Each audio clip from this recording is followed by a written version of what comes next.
from the school talking about the two school funding proposals, and it indicated what the cost impact would be for township residents versus borough residents.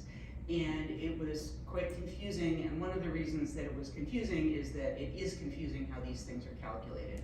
But to sort of clarify, the township and the borough pay their share for the regional school district based on the relative property values of the two communities.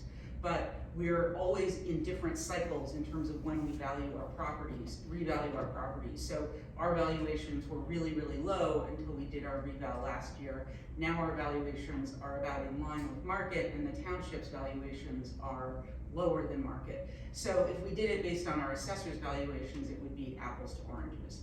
So what the school district does is they take the county valuation, the county does an equalized valuation, and where they look at actually what they think the comparable market value is of all the communities. So they come up with the division of costs at that point.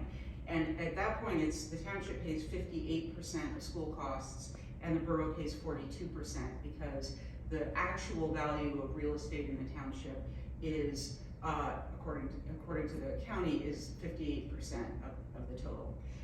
Then you need to then calculate that actual levy that borough residents will pay based on their assessed value versus township residents will pay based on their assessed value.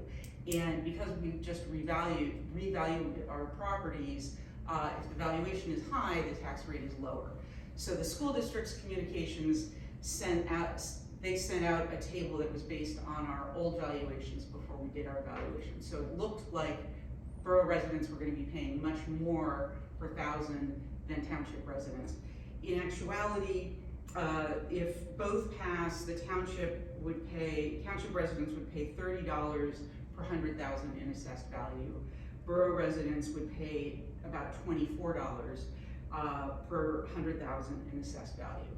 But our assessed values, as I said, are much closer to market than the township. So even that doesn't really give you an apples to oranges comparison.